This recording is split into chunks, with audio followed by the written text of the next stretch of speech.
Nabi Nuh saja tidak ingat lagi bahwa dia jadi nabi di dunia. Likulli yawma idzin sya'nun yughni. Segala orang di mahsyar itu sudah ribut dengan nasibnya sendiri.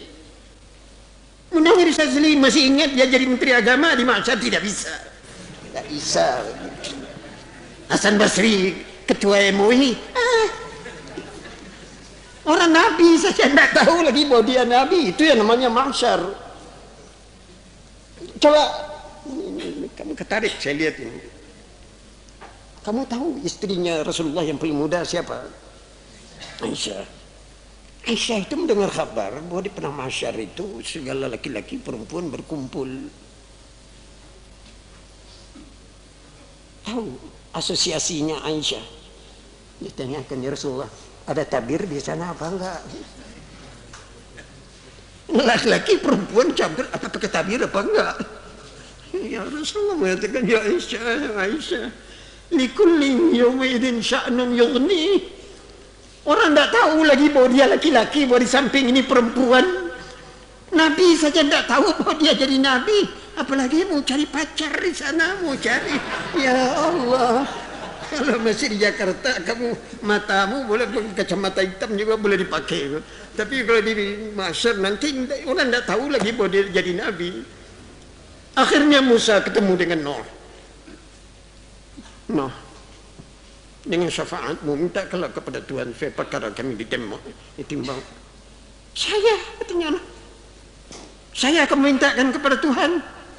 Ya Allah, apa kamu tidak tahu di antara nabi sedunia yang pernah dimarahi Allah cuma saya? Ya karena dia salah minta doa. Anaknya juara berenang, dia bawa, tidak mau gitu. Ya anakku akan tenggelam. Bukan anakmu, anak setan itu katanya kok. Itu juga kamu minta dimarahi Nabi Nuh itu oleh Tuhan karena soal sayang kepada anak itu. Kata sampai di akhirat dia malu untuk. Akhirnya lari kepada Nabi Ibrahim. Musa juru bicara. Ibrahim, Khalilullah, kamu berpangkat Khalilullah. Dalam api kamu bisa tidur. Segala tolong Allah terjadi pada dirimu. Tolonglah mintakan ini sekarang, isi dunia ini, seperkaranya ditimbang. Saya akan meminta. Ya Allah, tidak mungkin. Saya bohong saja sama Tuhan 3 kali gitu. Nabi Ibrahim dia mengaku dia bohong kepada Tuhan 3 kali. Malu saya sampai sekarang itu, kenapa saya bohong? 3 kali bagaimana? Pertama ketika saya pancung lehernya, induknya berhala, saya ditangkap. Dan kampak bawa ke tangan saya, lalu ditanya, siapa yang memotong ini? Saya jawab, jangan saya ditanya-tanya, saya sama dia. Lehernya dipotong itu. Katanya itu dustanya yang pertama kepada Tuhan, beliau yang motong dia. Nah, kemudian ketika dia lihat Ibrahim ini Israeli, darahnya darah gabungan Farsi sekarang dengan darah Israel. Orangnya kuning-kuning, ukuran badan tinggi-tinggi. Fir'aun ini orang Afrika, sama dengan Muhammad Ali, kulitnya agak hitam, rambut sukar disisir. Kalau hari jam 4:30 sore kelebihan, kalau dia tidak ketawa tidak nampak. Yang bisa menyebabkan nampak itu giginya. Jadi Fir'aun itu orang hitam. Ini Ibrahim, Sarah, ini darah Syria, darah Madai. Rupanya Fir'aun sudah mengincar-incar istrinya Ibrahim. Ditanya sama Fir'aun, ini siapa? Saudara saya. Sengaja dia membohong ngaku saudaranya, itu karangannya di akhirat dia malu. Masa sih kepada Tuhan kok saya membohong begitu? Ya? Maaf saudara-saudara, ini seluruh nabi ketika itu akhirnya sampai kepada Isa alaihissalam. Musa datang mengatakan, wahai Isa, engkau ruhullah. Titelmu saja ruhullah. Engkau dilahirkan dengan tidak pakai bapa. Syafaatmu, tolonglah supaya seluruh manusia ini ditimbang perkaranya.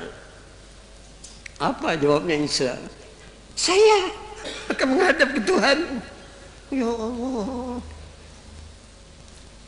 Kalau ada nabi yang dimaki di kitab suci seperti saya, katanya tidak adanya, saya nomor 1. Tertulis sampai sekarang di Quran, anta qulta linnasi ittakhiduni wa ummiya ilahaini min dunillah. Apa engkau yang menyuruh sembahlah aku, sembah ibuku, jangan menyembah Allah? Itu sampai sekarang tertulis katanya. Itu saya mau disuruh menghadap sama Tuhan. Kalau saya kena selentik nanti bagaimana? Ya. Akhirnya Isa sendiri yang mengatakan ada yang terakhir. Yang terakhir ini tidak menemukan seorang nabi pun yang dahulu dari dia seperti rahmat kepadanya. Ghufira lahu ma taqaddama min dambihi wa ma ta'akhkhar. Segala dosanya yang sudah dikerjakan, yang akan dikerjakan, yang bakal dikerjakan sudah diampun oleh Tuhan. Jadi dia tidak ada sangkut paut apa-apa dengan Tuhan, dan dia bertitel Habibullah. Kalau datang kepadanya ini ada kemungkinan, maka Musa susun jari pada Muhammad dengan memanggilkan titel Habibullah. Sebelum Nabi menjawab, kedengaran khatif sudah berbicara di langit, ada suara, Muhammad, sujudlah, berdoalah, sujudlah dan berdoalah. Artinya kalau kamu sujud sekarang dan berdoa sekarang, ijabah dari Allah akan datang. Nabi tersungkur ke bumi seperti kamu sedang sujud tarawih tadi, mengucapkan tasbih subhanakallahumma rabbi inni kuntu minaz zalimin, la ilaha illa anta subhanak inni kuntu minaz zalimin. Diangkat tangannya, isfi', beri syafaatlah ini makhluk, timbanglah seluruh perkaranya. Dengarkan jawaban dari langit, siaplah, pengadilan akan dibuka. Syafaat am, seluruh makhluk mendapat syafaat dari Muhammad.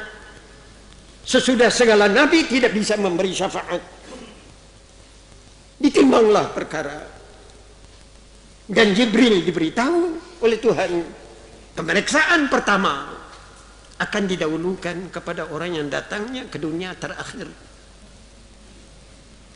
Makhluk yang datangnya ke dunia terakhir umat Muhammad. Dan kebetulan umat Muhammad ini ada mempunyai ciri-ciri yang khas. Cari satu di antara cirinya yang khas ini perlu saya bicarakan di sini, karena sangkut paut dengan Isa. Saudara tahu yang akan menyelesaikan dunia ini nanti siapa? Apa kan Pak Presiden Amerika itu, apa Presiden Rusia? Tidak.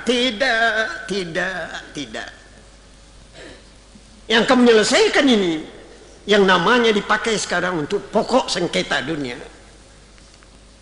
Sejak ada imperialisme dari barat, Kristus, simbol penjajahan. Nasrani dengan tipuan Israel mengatakan Isa terbunuh, Isa terbunuh, Isa tersalib. Padahal ini bohong. Wa ma qataluhu wa ma salabuhu Walakin syubbiha lahum. Dia tidak pernah terbunuh, tidak pernah tersalib. Dia sendiri nanti akan datang ke dunia melihatkan telapak tangannya.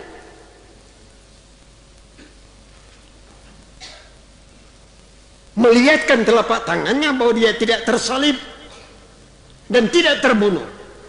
Dan 4 alamat kiamat tergantung nanti kepada Isa ini kalau dia sudah nuzul.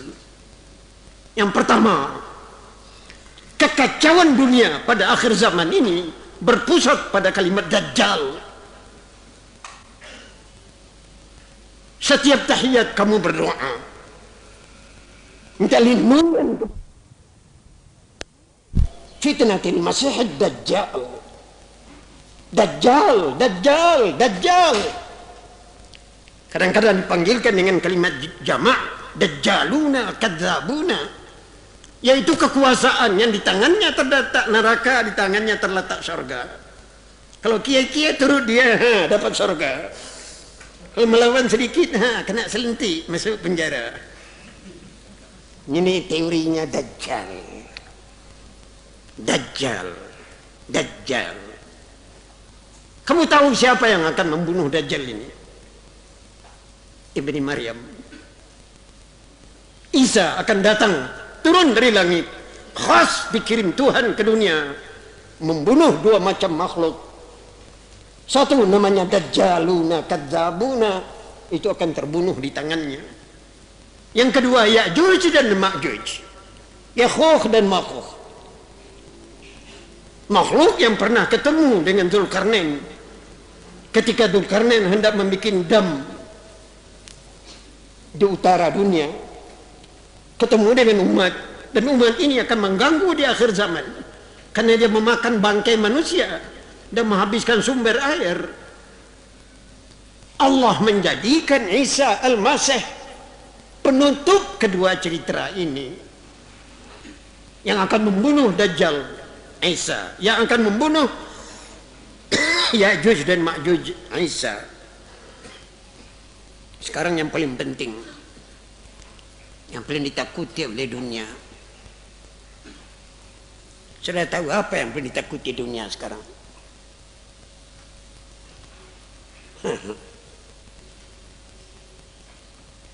Saya sajalah menyebutkan yang paling ditakuti oleh dunia perang. Perang, perang, perang, perang. Sudah tahu siapa yang akan menyetop perang ini? Rusia? Amerika? Malah itu jagoan perang. Yang akan menyetop peperangan ini Ibni Maryam. Dia akan datang ke dunia menimbulkan aman. Menimbulkan aman. Menghentikan nafsu orang untuk berperang. Sifat haus darah, haus membunuh, berhenti kalau Isa sudah datang. Dan ayat Al-Quran untuk ini jadi saksi. Wa in min ahlil kitab illa la yu'minunna bihi qabla mautih. Tidak seorang juga dari ahli kitab, maknanya Yahudi dan Nasrani, tentu beriman kepada Isa sebelum Isa mati. Dia datang ke dunia dalam ukuran ketika dia berangkat dulu ke langit di zaman Bani Israel. Di zaman Bani Israel dulu dia berangkat umur 30 tahun dengan ibunya, belum kawin. Dan nanti dia akan datang di akhir zaman ke dunia juga dalam umur 30 tahun. Sesudah itu dia akan hidup di dunia dalam masa 40 tahun. Jadi umur 70 tahun baru mati. Quran mengatakan sebelum dia mati, yang beriman kepadanya seluruh Yahudi dan seluruh Nasrani. Yahudi yang nampaknya sekarang kepala batu, Nasrani yang nampaknya sekarang pandai mencari 1001 alasan untuk melakukan agamanya.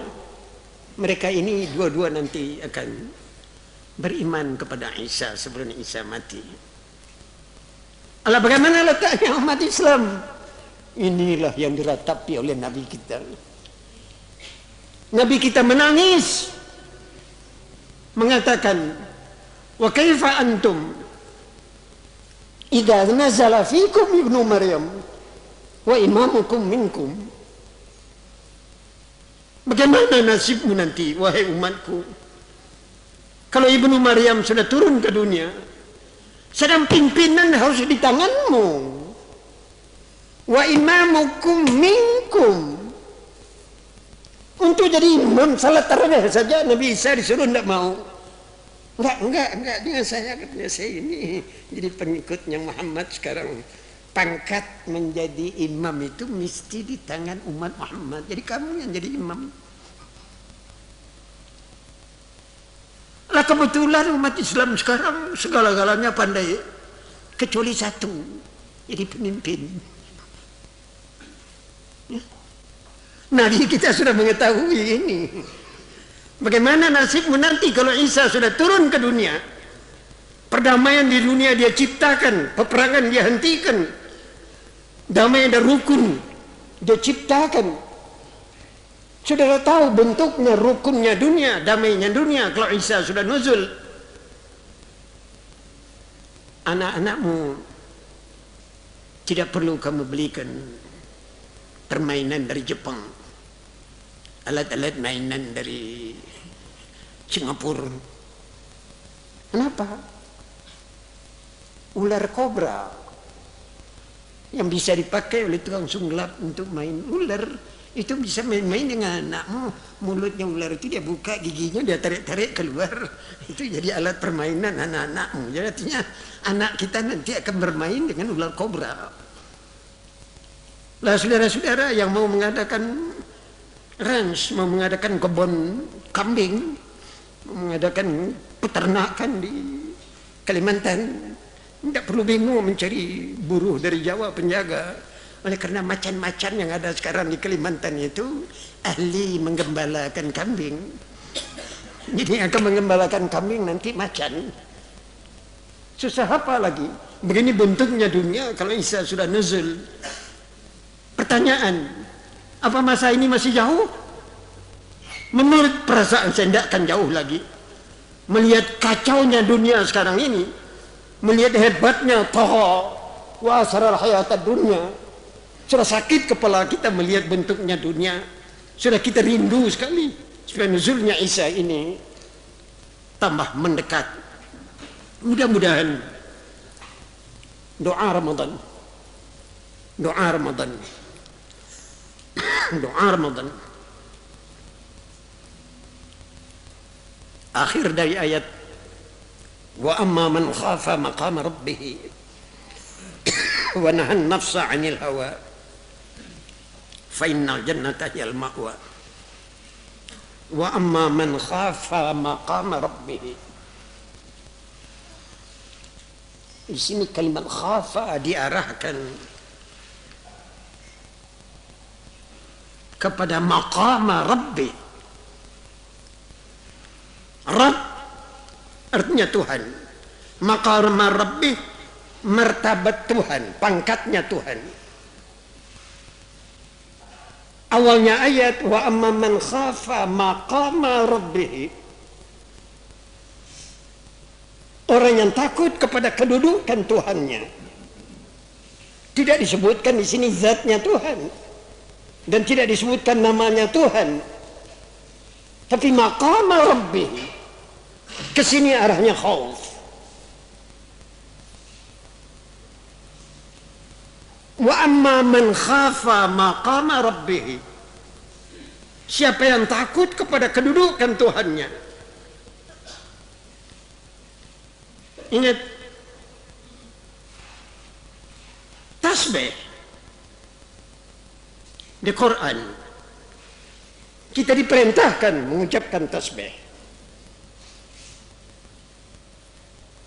Fasabbih bihamdi rabbik Maka bertasbihlah kamu dengan memuji Tuhanmu. Jadi memuji Tuhan itulah tasbih kepada Tuhan. Tetapi di surat Sabihis kita tidak disuruh mengucapkan hamdi Rabbi, tapi di situ yang disuruh fasabbih bismi Rabbik, terhadap nama Tuhan. Kalau kita menyanjungkan nama Tuhan, itu namanya sudah memuja Tuhan. Asma'illah 99. Setiap nama ini boleh menjadi sasaran puja-puji kepada Allah. Imam Tarwih menyebut beberapa doa-doa khusus untuk tarwih, mempergunakan bermacam-macam asma'illah bagi memuji Allah. Untung saja di antara asma ini barunya dipakai beberapa biji, belum sampai dipakai 10 biji. Tapi ke-99 nama Tuhan ini boleh kita gunakan menjadi alat untuk memanjatkan puji kepada Tuhan. Sekarang takut kepada Allah. Kemana sasaran takut ini?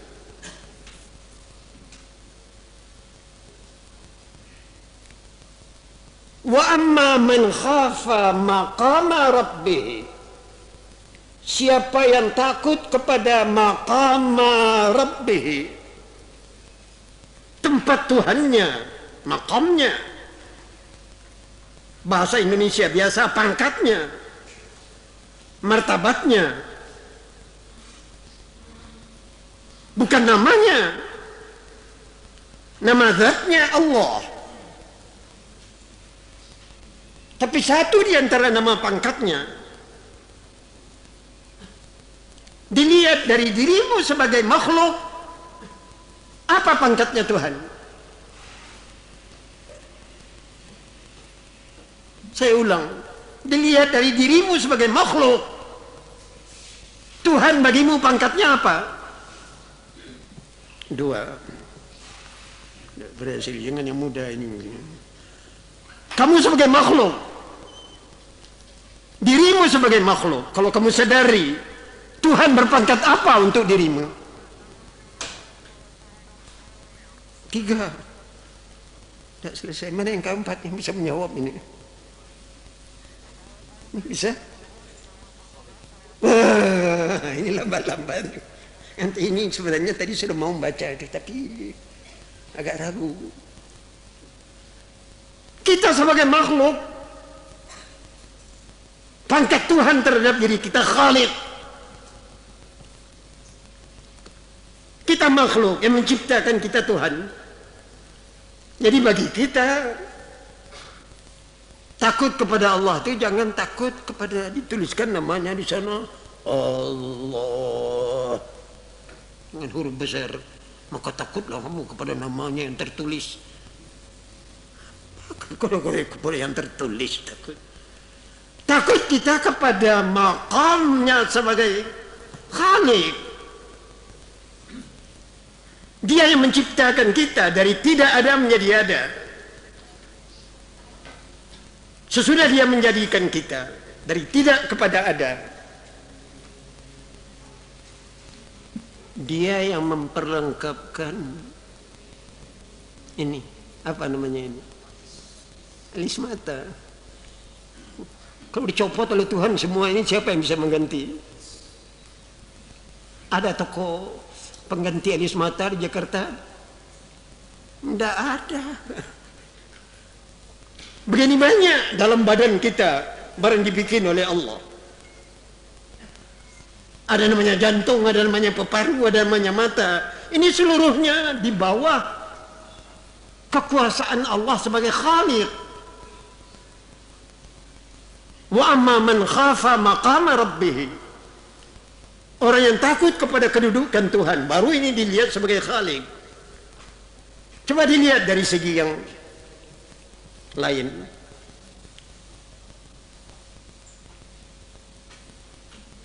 Nanti sebentar kita akan sahur. Apa nasi goreng nanti ini, apa nasi, apa sahur, tapi yang terang nasi. Terhadap nasi ini pangkatnya Tuhan apa? Bagi kita nasi itu namanya rezeki. Pangkatnya Tuhan terhadap rezeki ini apa? Razik. Razik. Tukang beri rezeki. Tukang beri rezeki. Takut kepada Tuhan sebagai tukang beri rezeki. Satu di antaranya ya supaya nanti untuk sahur jangan sampai tidak ada rezeki. Mesti ada persiapan dari Tuhan. Karena rezeki kita seluruhnya tergantung kepada Tuhan. Baik. Saya adakan pembicaraan yang agak merata, agak umum.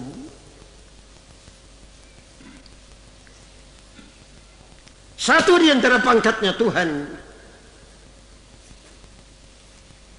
imbangan dari kata-kata Khalik, pencipta. Tuhan itu pembangun, pembina.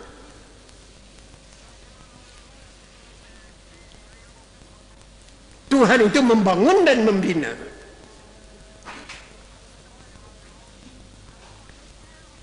Rakyat Indonesia sekarang dalam pemerintahan pembangunan dan segala-gala sedang dibina. Apakah pembinaan yang dilakukan rakyat Indonesia sekarang sejalan dengan pembinaan yang dikehendaki Allah?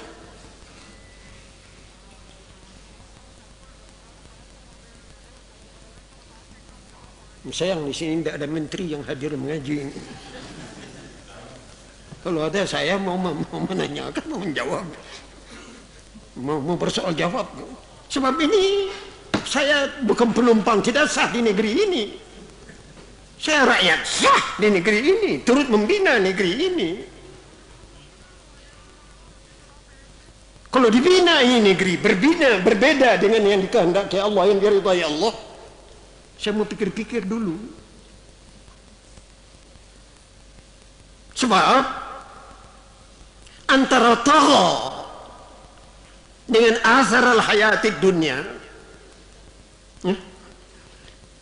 antara tagha dengan asar al-hayati dunia, mungkin juga orang yang membangun di Indonesia sekarang asar al-hayati dunia, yang perlu untuk dia hanya nama di dunia.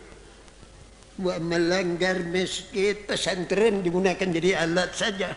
Masa pesantren baru didirikan setahun sudah ada peringatan ulang tahun?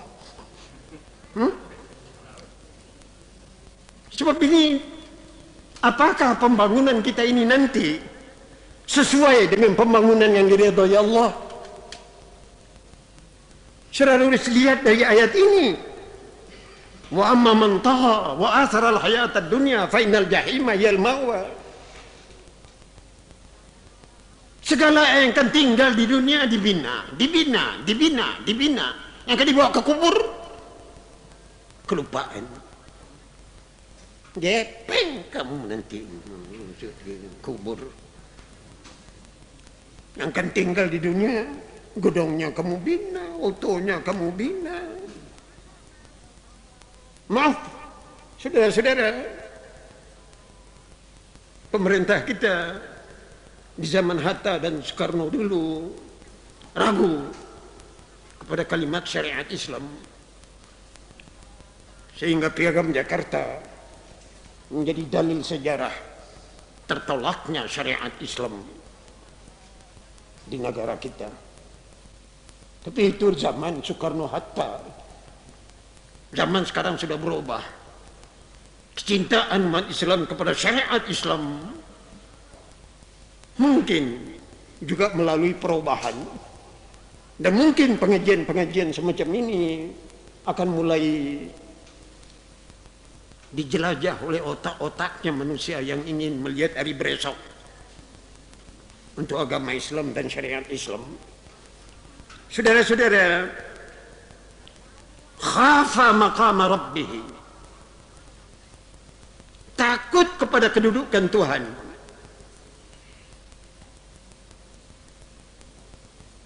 Ini anak muda, tuding sekarang anak muda. Anak muda itu yang paling takut sekali kalau pacarnya dirampas orang lain.